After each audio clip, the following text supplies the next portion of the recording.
السلام علیکم ورحمۃ اللہ، لک الحمد یا اللہ والصلاۃ والسلام علیک یا رسول اللہ۔ سارے جہاں سے اچھا ہندوستان ہمارا، ڈاکٹر اقبال نے کیوں کہا؟ چلیے اس کے متعلق حدیث سے کچھ روشنی حاصل کرتے ہیں۔ عن ابی ہریرہ رضی اللہ عنہ قال قال رسول اللہ صلی اللہ علیہ وسلم نزل آدم علیہ السلام بالہند فاستوحش فنزل جبریل علیہ السلام فنادى بالاذان اللہ اکبر اللہ اکبر اشہد ان لا الہ الا اللہ مرتين واشہد ان محمد رسول اللہ مرتين قال آدم علیہ السلام من محمد صلی اللہ علیہ وسلم قال آخر ولدک من الانبیاء۔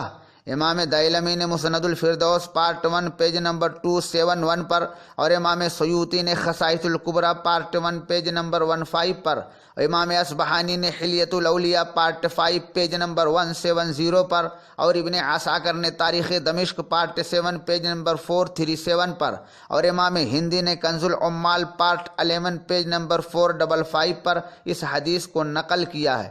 ترجمہ سماعت کریں۔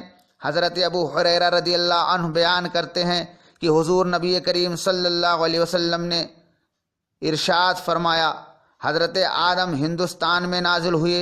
بعد نزول آپ نے وحشت محسوس کی تو ان کی وحشت کو دور کرنے کے لیے جبریل علیہ السلام نازل ہوئے اور اذان دی، اللہ اکبر اشہد ان لا الہ الا اللہ دو مرتبہ کہا، اور اشہد ان محمد رسول اللہ 2 مرتبہ کہا۔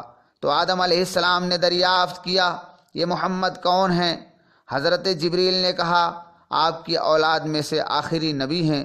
بیان کردہ حدیث سے معلوم ہوا سب سے پہلے نبی آدم علیہ السلام کا نزول سب سے پہلے ہندوستان میں ہوا، اور جبریل کا نزول بھی سب سے پہلے ہندوستان ہی میں ہوا۔ قال اللہ وقال الرسول کی صدا سب سے پہلے ہندوستان ہی میں بلند ہوئی۔ دنیا میں سب سے پہلی اذان ہندوستان میں دی گئی۔ اللہ کی بڑائی کا اظہار سب سے پہلے ہندوستان میں کیا گیا۔ ہمارے نبی حضرت محمد صلی اللہ علیہ وسلم کا مقدس نام سب سے پہلے ہندوستان میں ہی لیا گیا، اور آپ کی رسالت کا اعلان بھی کیا گیا، اور آخری نبی ہونے کی شہادت بھی دی گئی۔ شاید اسی لیے ڈاکٹر اقبال نے کہا ہے، سارے جہاں سے اچھا ہندوستان ہمارا، ہم بلبلیں ہیں اس کی، یہ گلستاں ہمارا۔ ورنہ اس شاک کے لیے تو مدینہ منورہ اور طیبہ مقدسہ سے بہتر اور اچھی جگہ دنیا میں کہیں نہیں۔ امام عشق و محبت فرماتے ہیں، طیبہ میں سیدھے مر کے چلے جاؤ آنکھیں بند، سیدھی سڑک یہ شہر شفاعت نگر کی ہے۔ سو پلیز میرے سنی چینل ایم جی مصباحی کو سبسکرائب کریں تاکہ آگے آپ کو نئی جانکاری ملتی رہے، اور اگر حدیث اچھی لگا کرے تو آگے شیئر بھی کیا کریں۔ Thank you for watching and listening.